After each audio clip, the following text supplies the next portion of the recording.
Donna Sue Davis lahir pada tanggal 19 September 1953, putri dari James Don Davis dan Mary Beatrice Davis. Ayahnya adalah seorang juru tulis untuk Chicago and Northwestern Railway. Gadis bermata biru seberat 21 pound dengan rambut keriting pirang gelap ini adalah anak bungsu dari 3 bersaudara, dan 3 benda kesayangannya adalah boneka beruang, boneka karet, dan dompet merah. Mary Claire, kakak tertua yang berusia 11 tahun ini, memiliki teman yang tinggal di lingkungan sisi barat yang sama di Sioux City, Iowa. Dan mereka sering terlihat mendorong kereta bayi bersama Donna Sue dan adik-adik perempuan lainnya di belakangnya. Timothy, kakak kedua Donna yang berusia 7 tahun, juga memiliki banyak teman bermain di sekitar lingkungan rumah mereka di 715 Isabella Street. Semua orang mengenal dan mencintai Donna Sue, meskipun jarang menyebut namanya. Bagi mereka, dia adalah anak kesayangan masyarakat sekitar. Pada bulan Juli 1955, kehidupan musim panas yang tenang di sepanjang jalan West 40th dan 50th Street dan jalan Rebecca masih terasa. Tetapi, musim panas itu berubah menjadi malapetaka ketika malam hari di tanggal 9 Juli pukul 24.00 tengah malam, sirine banjir berbunyi karena hujan deras yang turun sejak pukul 21.00. Sementara itu, kebakaran terjadi di sebuah perusahaan kayu, tetapi mobil pemadam kebakaran tidak dapat mengevakuasi jalan-jalan yang banjir. Karyawan utilitas bekerja sepanjang malam untuk memulihkan listrik bagi penduduk Sioux City.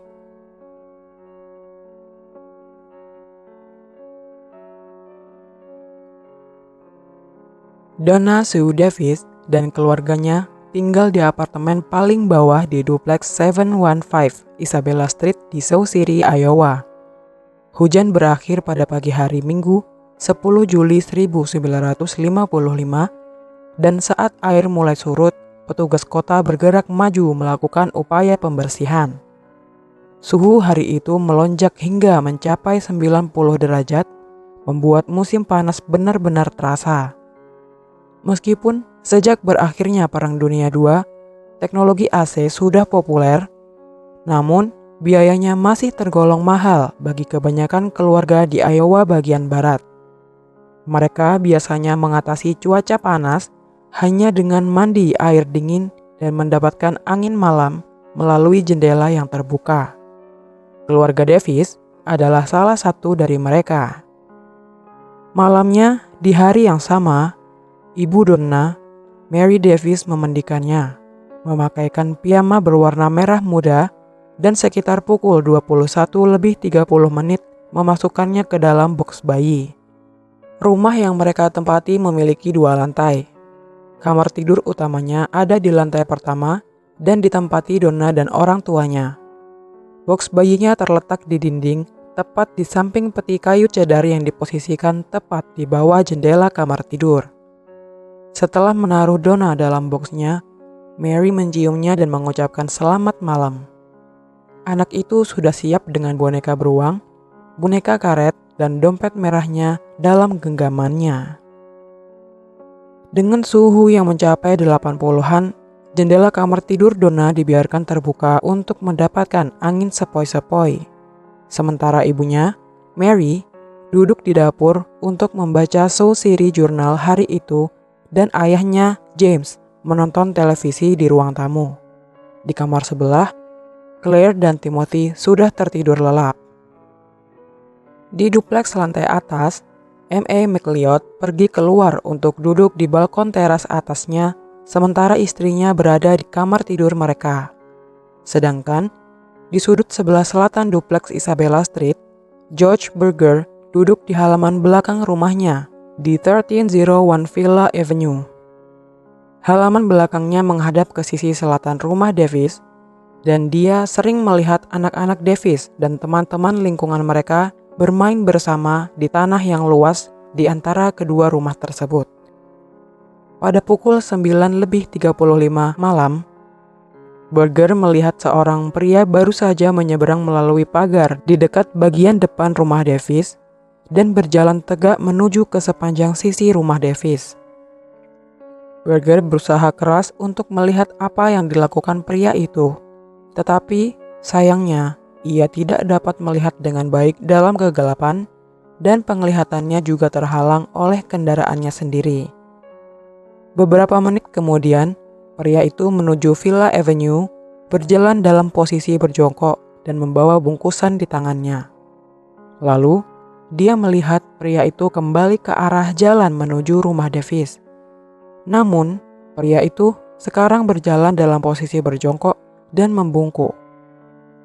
Keluarga Leigh Veldos yang tinggal di sekitar sudut dua rumah di 13 and 10 West 40th Street mendengar anjing mereka, Rex, menggonggong di pintu belakang. Halaman belakang mereka berbatasan dengan halaman belakang Davis, dipisahkan oleh pohon murbei dan hackberry. Ibu Veldos berdiri memanggil Rex masuk dan menyalakan lampu halaman belakangnya. Saat menyusuri gang, dia melihat seorang pria yang tampak membawa beberapa jenis bungkusan. Dia segera memanggil suaminya.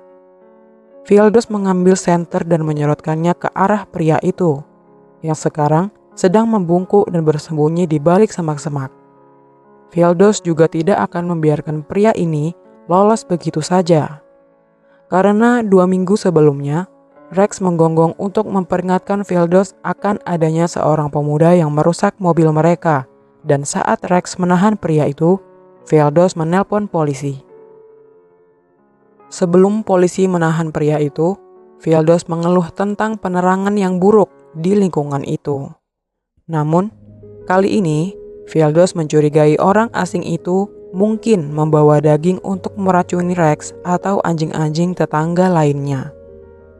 Dia menyerahkan senter kepada istrinya dengan instruksi untuk tetap menyinari orang asing itu, sementara sekali lagi dia menelpon polisi. Pada pukul 9:37 malam, sebelum polisi tiba, pria itu melarikan diri ke utara melalui gang dan Veldos mengejar melintasi beberapa gang menuju ke arah utara. Pria itu digambarkan berusia sekitar 31 tahun, dengan tubuh kurus dan mengenakan kaos putih dan celana panjang khaki, berlari dengan canggung, masih membungkuk dengan bungkusan itu. Dia tampak membawa sesuatu yang dibungkus di dalam selimut. Pria itu tiba-tiba merunduk di antara dua semak-semak di halaman belakang rumah di 14 and 17 Isabella Street. Jaraknya hanya 1 blok dari rumah Davis. Kemudian, Veldos mendekat perlahan-lahan, tetapi saat dia sampai di semak-semak, ia sadar jika pria itu menghilang. Antara pukul 9:40, Davis pergi tidur dan memeriksa Donna. Tetapi, dia tidak melihat Donna di tempat tidurnya dan mengiranya bersembunyi di bawah selimut. Tetapi ternyata Donna memang sudah tidak ada di sana. "Di mana Donna?" teriaknya kepada istrinya. Dan ia melihat bila tirai kamar tidur telah dilepas. Dia segera menelpon polisi tanpa tahu bila mereka sudah dalam perjalanan setelah ada laporan dari keluarga Veldos. Leigh Veldos berdiri di luar rumahnya menunggu polisi datang dan menceritakan kepada kerumunan tetangga yang berkumpul tentang apa yang dilihatnya dan bagaimana dia mengejar pria itu ke gang menuju 50th Street sebelum kehilangannya.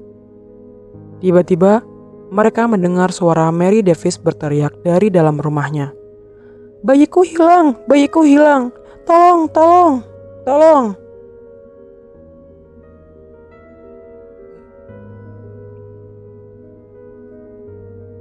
Ketika semakin banyak penduduk daerah berkumpul di luar untuk mengetahui apa yang terjadi, petugas polisi Sauceri tiba di lokasi.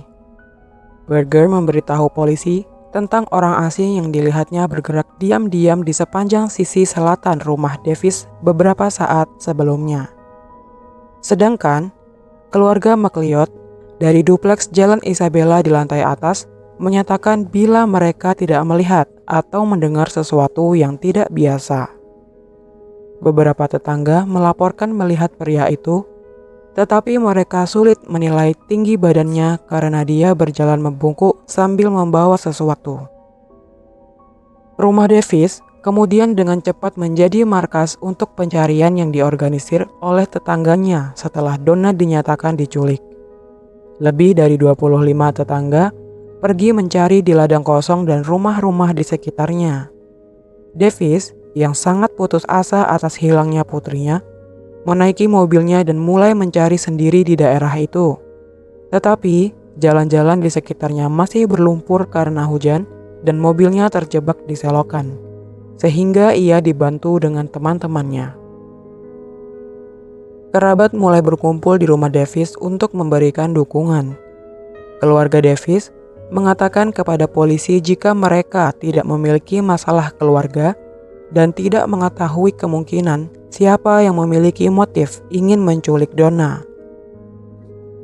Pada pukul 10:05 malam, Sid Goldberg, warga Sioux City, berkendara melalui kota Elk Point, Dakota Selatan, dan di dekat sebuah motel, ia melihat seorang pria berkaos oblong putih dan celana panjang kaki berdiri di jalan di samping sedan Chevrolet hitam 2 pintu dengan plat nomor Nebraska. Pria berkaos oblong dan celana kaki itu menggendong seorang bayi. Tetapi Goldberg yang tidak menyadari apa yang terjadi di Sioux City sama sekali tidak memikirkannya. Pukul 10:30, Nyonya Everett Hosworth yang tinggal di Old Back Road di South Sioux City, Nebraska, dikejutkan oleh suara kendaraan yang berhenti di luar jalan berkerikil dan melewati jalan masuknya. Sesaat kemudian, dia mendengar mobil itu dengan cepat melaju kencang. Kemudian, kira-kira pukul 11 malam, Sid Goldberg kembali ke jalan dan mendengarkan radionya. Dia mendengar laporan tentang penculikan Donna Sue dan segera berhenti untuk menelpon polisi Sioux City. Polisi Sioux City memberitahu polisi Elk Point dan dengan cepat berkumpul di hotel yang disebutkan Goldberg. Namun, sedan Chevrolet itu sudah tidak ada. Beruntung, Goldberg mengingat nomor platnya. Polisi Sioux City menyampaikan deskripsi rinci tentang pria dan anak itu melalui radio ke jaringan penegak hukum di Iowa dan Nebraska, dan ke perusahaan taksi yang taksinya dilengkapi dengan radio 2 arah. Polisi membawa tirai kamar tidur Donna dan beberapa barang lainnya ke markas polisi untuk memeriksa kemungkinan sidik jari. Polisi menindaklanjuti nomor plat dengan harapan menemukan pemiliknya dan mendapatkan petunjuk, tetapi tidak ada yang berhasil. Biro kendaraan bermotor Nebraska tidak akan buka sampai keesokan paginya. Kepala polisi Sioux City, James O'Keefe, kemudian mengambil alih pencarian Donna dan penculiknya. Kapten John Rispeldi, Detektif John Bennis, dan Paul Brown ditugaskan untuk tugas tambahan dalam penyelidikan, begitu juga beberapa petugas patroli. Sepanjang malam, polisi Sioux City berkerumun di sisi barat kota untuk mencari segala macam petunjuk. Esok paginya, pada Senin 11 Juli 1955, di rumah Davis, Kapten Rispaldi menjelaskan bila FBI tidak dapat dipanggil dalam kasus ini sampai ada bukti bahwa penculik membawa Donna melintasi garis negara bagian atau menghubungi keluarga Davis, meminta uang atau lainnya sebagai imbalan atas kembalinya Donna. Namun, 3 petugas FBI dari kantor lapangan Omaha tiba di rumah Davis, menyatakan jika mereka akan melakukan pencarian secara tidak resmi. Lebih banyak detektif turun ke lingkungan sekitar dan melakukan pemeriksaan dari rumah ke rumah.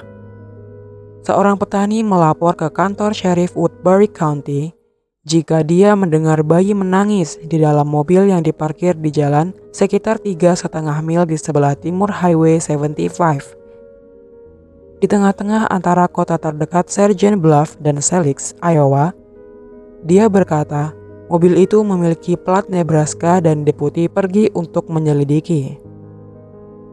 Menjelang sore hari, Kepala Polisi O'Keefe menghimbau semua penghuni rumah untuk memeriksa dengan teliti kemungkinan adanya pakaian bayi atau pakaian anak yang mungkin menjadi petunjuk penculikan. Petugas polisi melaporkan kepada masyarakat yang cemas bahwa seorang pria dengan bungkusan terlihat di utara gang dekat Jalan Forsyth dan Nebraska. Mereka mengatakan pria itu memasuki sebuah garasi di sekitarnya, menghabiskan waktu beberapa menit, dan kemudian meninggalkan gedung. Mereka berspekulasi anak itu mungkin telah dibungkus dengan selimut yang dibawa penculik bersamanya di tempat lain di kota itu. Tetapi menyatakan tidak ada yang diambil dari kamar tidur Donna. Boneka beruang, boneka karet, dan dompet merah kesayangannya ditemukan di boxnya setelah dia menghilang. Pihak pencari bertambah, termasuk pasukan pengawal nasional udara, polisi tambahan, dan lusinan sukarelawan lainnya. Pencarian meluas dari West 7th Street ke West 80th Street dan sepanjang Perry Creek dari West 8 dan Bluff Street West ke Rose Street. Tetapi mereka tidak menemukan apa-apa.